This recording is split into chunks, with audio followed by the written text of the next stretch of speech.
sabungero na misteryosong sunod-sunod na nawala. Hindi lang yan 34, mahigit 100 yan.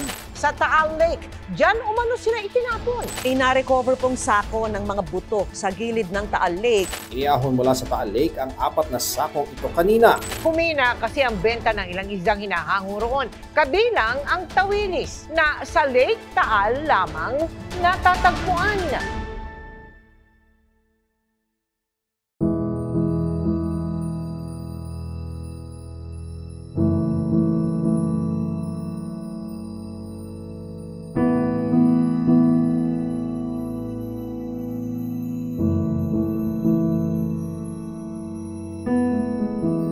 Tatay Buddy, magandang umaga. Maulan na umaga po. Magandang umaga po, sir. Pakilala po muna kayo. Ako nga po pala si Eduardo Andes Jr. Taga rito po sa Buso-Buso, Laurel, Batangas. Teka, Eduardo. Opo. Ang pagkakaalam ko, ang pangalan ng ama ko ay Eduardo din. Po. Hindi kaya ikaw ang tunay kong ama? Siguro po. Gaano katagal na po kayong mangingisda dito sa Lawa, Taal? Almost 30 years na po, sir, na mangingisda. Hindi pa po, wala pa po yung mga cages na yan. Seryoso? Nangingisda na po kami. Pante, yung lambat. Oo. Ano yan, namana ba sa magulang o ikaw ang nagsimula niyan?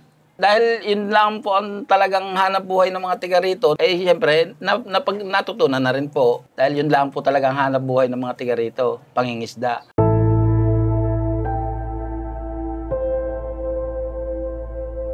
Hindi birong pinagdaraanan ngayon. Opo, napakalaki pong epekto. Dahil sa pulpo nung pumutok po yung issue ng mga missing sabongeros, yung naapektuhan po ay yung maliliit na mangingisda dito po.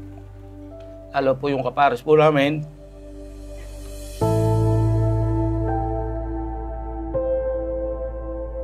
Doon lang po kami maasa.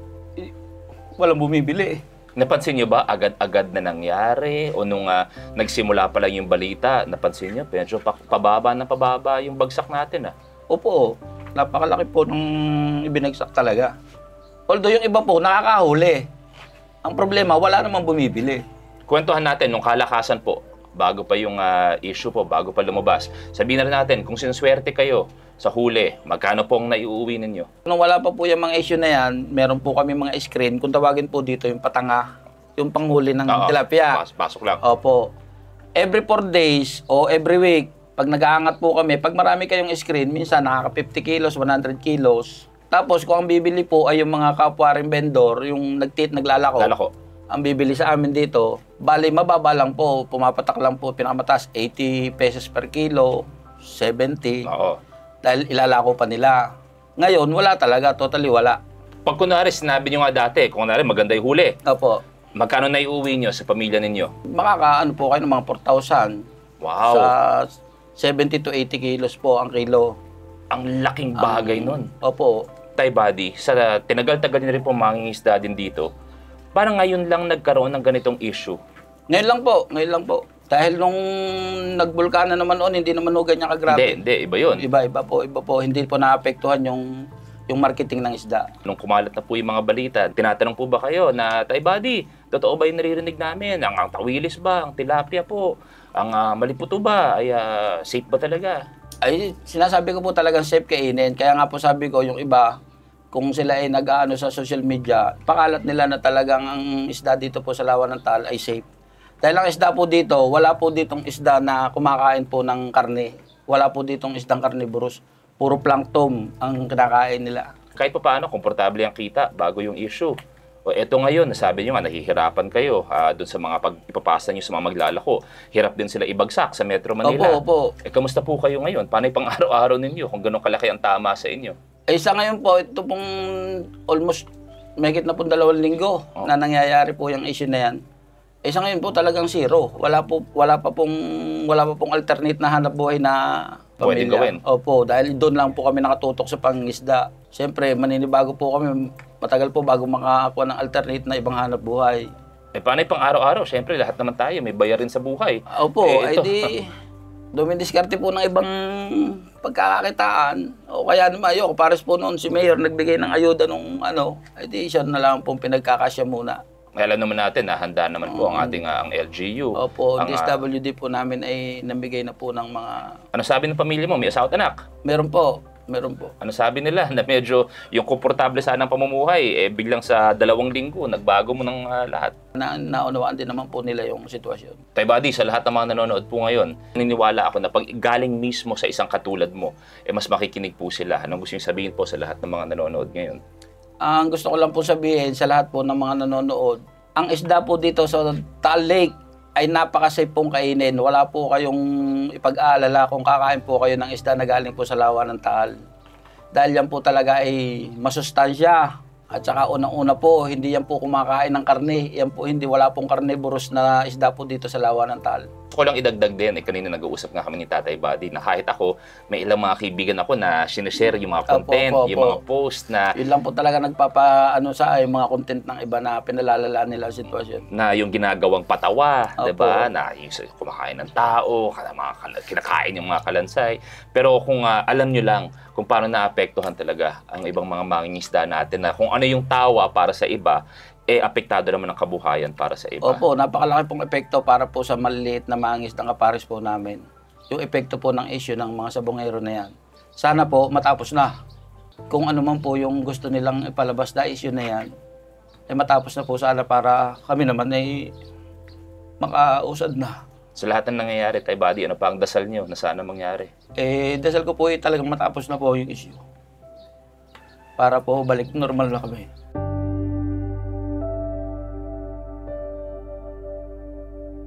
Sana matapos na po. Tay Buddy, kasama mo kami. Ako kung ano pong kaya kong maitulong sa aking personal na kapasidad, makakaasa po ang mga mangingisda po natin dito. Tay, God bless po. God bless sa iyo. God bless po sa lahat ng mga mangingisda nating kaibigan at magtutulungan po tayo dyan.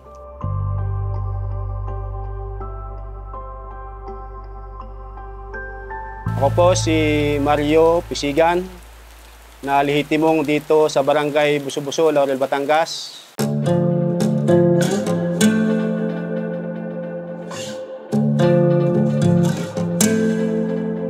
Ako po ay isang pangulo ng samahan ng maliliit na mga isda dito sa aming barangay. Kami po ay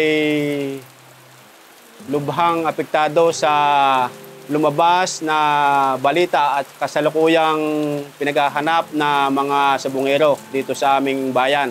Nang mga nakaraang hindi po na-issue ang mga magsasabong na yan, kami po ay kumikita ng sapat sa aming hanapbuhay na pangisda. Pero po nang lumabas ang issue ngayon, napakalaki pong epekto sa aming mangisda din sa aming barangay. Ang aming kitang kaunti ay nabawasan at ang iba ay halos hindi na kumikita. Pati yung mga maglalako o mga vendors ay apektado dahil sila po ay matumal sa kanilang lakuan.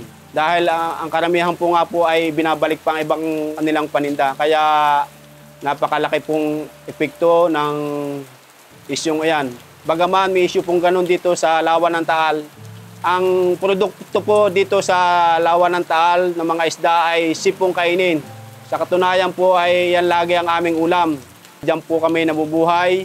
Ayan po ang aming hanap buhay dito sa aming lugar na ito.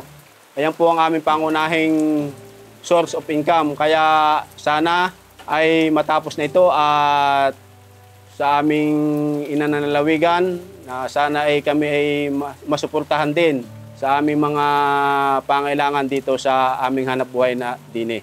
Sana tulungan niyo po kami makabangon muli sa aming hanap buhay dini sa Buso-Buso, Laurel, Batangas.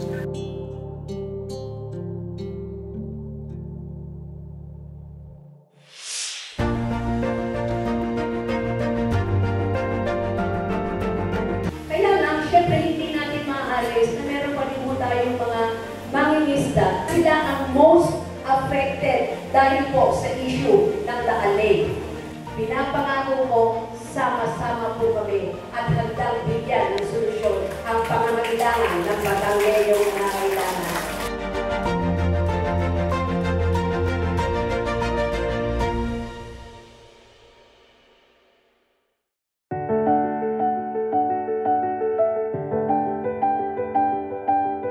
Pasensya na, nakakagulo ng umaga po ninyo. Good morning po. Good morning po. Tay, magandang umaga po sa inyo. Nice to see you again po. Magandang umaga po. Kamusta? Kamusta? Ito po, medyo nakaka-recover na po. Sana dire-diretso na. Ano pakiramdam niyo po, Tay, nung nakita po natin kasi dahil nga sa ginawa ng provincial, ng ating LGU, ng BFAR, nakita po na talaga ng mga pwede ang mga seafood natin sa Taal. Opo. Totoo po ba na yung merkado, bumabalik na yung sigla? Opo, unti-unti na po. Ano sabi ng mga kapwa mangingisda natin? Medyo masaya na sila ngayon at medyo bumabalik na yung sigla ng bentahan ng tilapia dito sa Batangas. Kasi yung huling usap natin kay tatay, si tatay medyo mangiyak-ngiyak pa di ba? Wala po talaga mapapagandaan eh. May makakahuli ka, wala namang bibili. Ang masasabi ko lang po sa mga kababayan natin, ano lang po, dire-diretso lang po, wag pong susuko. Oo. Dahil unti-unti nang bumabalik yung sigla ng pagbibenta ng tilapia at saka ng mga ibang isda dito sa Taal. Kasama dyan po, Tay.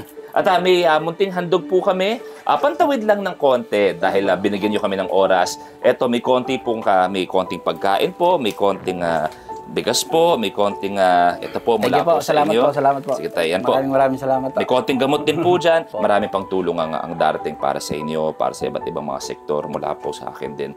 May konti po ako. Kung ano man ang kailangan na gastusin, ito may 10,000 po para sa inyo, Tay. Maraming salamat po. Thank you po. Malaking tulong po ito. Thank you po. Kayo na bahala, Tay. At God bless po. At alam niyo na po na ako mismo sa aking personal na kapasidad, kung ano magagawa ko sa inyo at para sa mga kababayan natin. Tutuloy-tuloy ko rin po yan. Maraming salamat po. God bless po, Tay. Mabuhay po kayo lahat. Thank you po. Thank you po. Thank you po. Magandang umaga po. Magandang umaga po. Okay, makikikain lang. May handa po ba? Meron nga, maghanap ng tilapia. Tanggalin ko na po. Hindi. Kung nagtatanggal po kayo, tanggal din ako. Pantay-pantay tayo. Sige po. Para di tayo makagulo. Yan, para malinis. Huli natin nag-usap, di ba? Nakita po natin. Gusto niyo mo po muna? Diba? Na kung gaano kayo tinamaan nung nakikita natin sa internet, na talagang lahat ng tao iniiwasan ang kahit anong pwedeng ibigay ng Taal.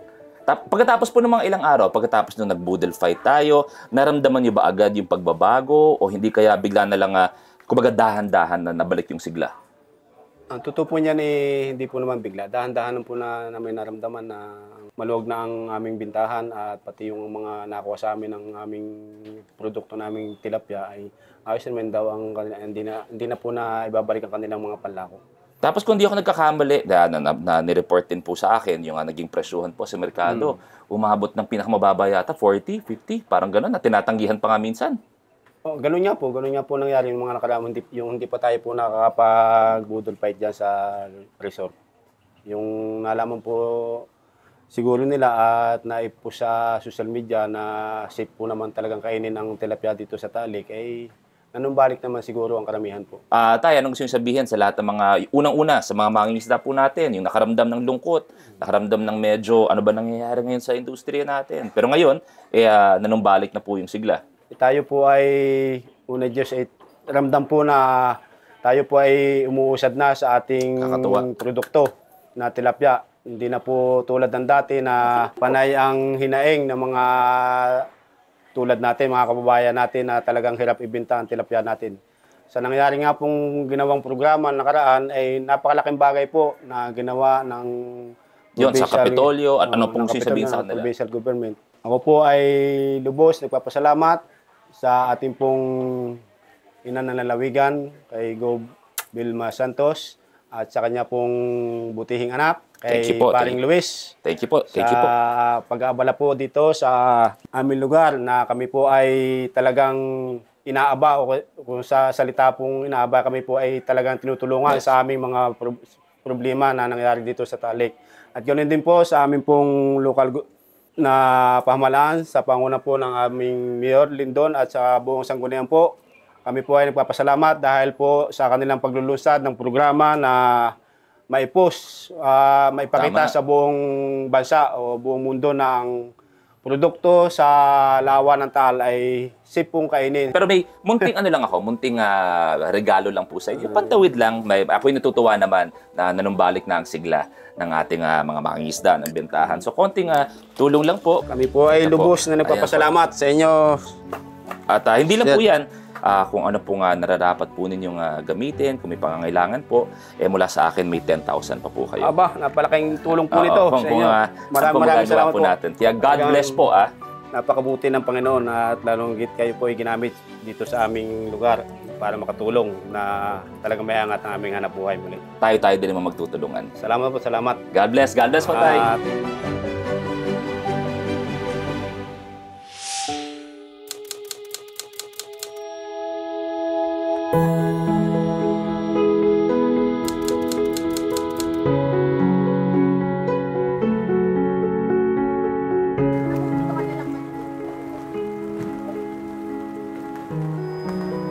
Hi po. Hi po ulit.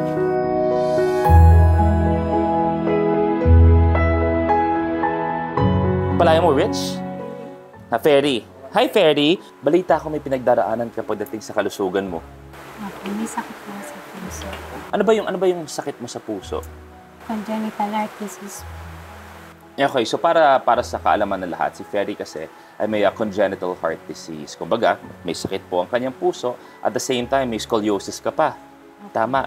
So yung congenital heart disease mo nung bata ka pa. Opo, pero hindi pa po na-detect na. Kwento mo, paano mo nararamdaman na medyo may pagkakaiba sa pagdating sa health mo? Ang dibdib ko po yung lakas ng kabo. Tapos po, namamanas po ako. Nahirapan din po ako huminga. Mga ilang taong ka nito? 2023 po nung na-diagnose po ako. Nung bata po, wala pa pong mga sintomas. Ano yung pinaka nagparamdam sa'yo na, teka lang, baka kailangan ko na magpatingin talaga?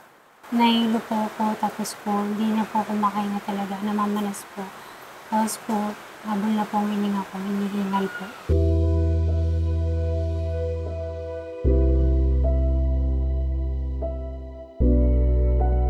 So ang case po ni Ferry is actually congenital heart defect po, no? So doon po siya nagsimula. So that means ito po ay something na meron na po siya nung simula pa lang po, nung siya ipinanganak pa lamang, no? So ang nangyari po ay meron pong butas sa pagitan ng kwarto ng kanyang puso. Kumbaga kung ang puso po ay may 4 na kwarto, 2 itaas na kwarto, 2 ibabang kwarto, no? So sa kanya po may butas po sa pagitan ng 2 ibabang kwarto. So ventricular septal defect po, no? Sa case ni Ferry, hindi po napansin kaagad or hindi po siguro nagkaroon ng pagkakataon para ipa-check up dahil madalas po ang ganito po ay hindi naman madalas nagkakaroon ng sintomas pa, no? So I think with surgical intervention, magagawan pa naman po ng paraan ang case ni Ferry. I hope naman na in the future with God's grace pursue pa rin si Ferry ng kanyang pangarap kung sakali. Teka, so ibig sabihin, doon sa kanyang heart condition, dati may isang butas, yung puso mo, ngayon, 2 na. Okay. Pero pag kunwari, sabihin na rin natin yung lalabas ka, kasama mga kaibigan, o hindi kaya sabihin na rin natin may kasiyahan dito, nakakasama ka ba? Hindi po. Hindi na po. Ano yung pinakakaya mo pang magawa? Minsan lang po ako nakakapag-pis-pis para lang po makatulong sa nanay. Kahit yun lang po. Kasi kami lang naman po, 2 dito ni nanay. Wala naman po kami ibang kasama. Si nanay lang po naman ako nagtatrabaho.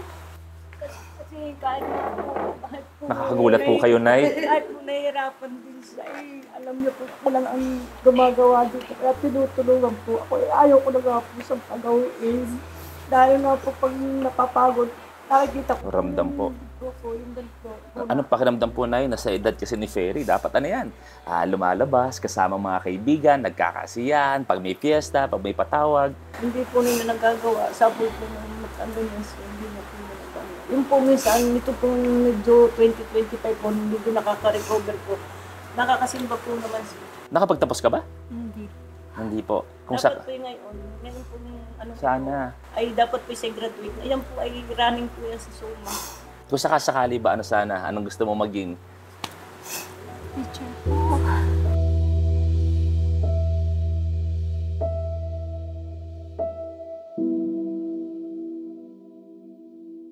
ako naniniwala ako marami pang kayang gawin si Ferry. Pero pag nakikita niyo po, Nay, na ganito po ang kanyang sitwasyon, ang kanyang nararamdaman.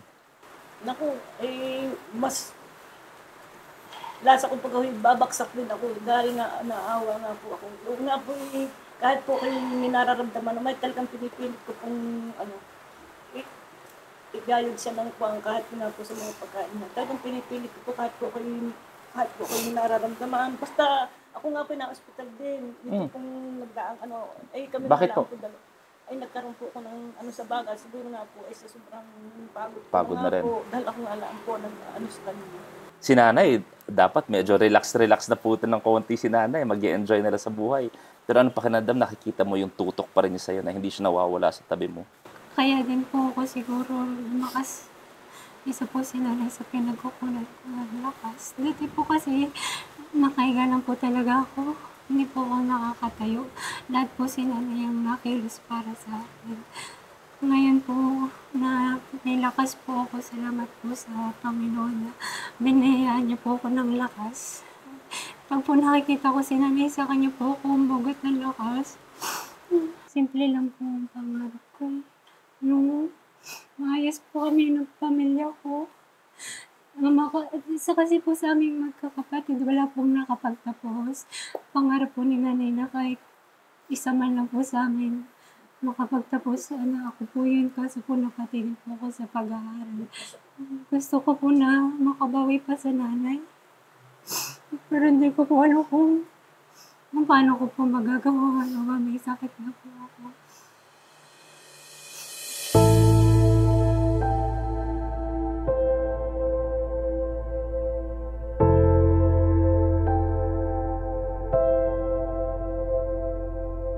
Palagi kong sinasabi to, ako po sa abot ng aking makakaya, tutulungan ko po ang inyong pamilya. Mahaba po ang proseso, hindi po pwede sabihin na kagad na eto gagawin natin, maayos kagad lahat ng yan. Pero sa lahat po ng pagdaraanan ninyo, makakasama niyo po ako. Ha? Nakikita ko naman na lumalaban kayo. Nakita ko naman na marami ka pang pangarap. Huwag kang susuko sa mga pangarap mo. Ha? Dahil nakikita ko nung kinakwento mo kanina kung anong gusto pong marating, naniniwala ako na kaya mong marating. Nagkataon lang na mas mahirap ng konti ang kailangan mong pagdaanan kumpara sa ibang tao. Pagdarasal ko na matupad pa rin lahat ng mga pangarap mo, okay? Nandyan lang ako. Katunayan, may ibibigay ako sa iyo. Kung ano man yung tingin nyo para dito, kung saan nyo gustong gamitin, magbibigay ako ng 10,000 pesos po mula po sa akin. Kung tingin nyo po ba na isa nyo po mas tamang gamitin to, Ferry? Pambili po ng gamot. Kasi nga po ito ay yung linggo po, ibinibili ko po ito ng mga prutas dahil yun po ang sabi ng advice ng doktor, kailangan po siya mga prutas. Tapos yung, ang bigas niya po, brown rice. Hindi po siya pwede kumain ng... Ganun po. Nay, para sa inyo po ito, Ferry. Para sa inyo po ito. Kaya God bless sa inyo. Hindi biro ang pinagdaraanan mo araw-araw. Pero magkakasama tayo dyan. Okay po? God bless po, Nay. God bless po. Salamat po. God bless. Thank you po. Alam niyo po ba? Lagi kong panalangin na sana may gamitin instrumento ng Panginoon para sa amin. And salamat po sa mga tao na tumutulong po sa amin. Ako po ay nagiging daan lang. Siguro ako yung nakikita niyo ngayon, pero marami sa mga nandyan, pwedeng di nakakapanood, pwedeng nakakapanood, maraming nagdarasal para sa iyo at maraming handang tumulong sa inyo. Thank you po. Thank you po. God bless you po.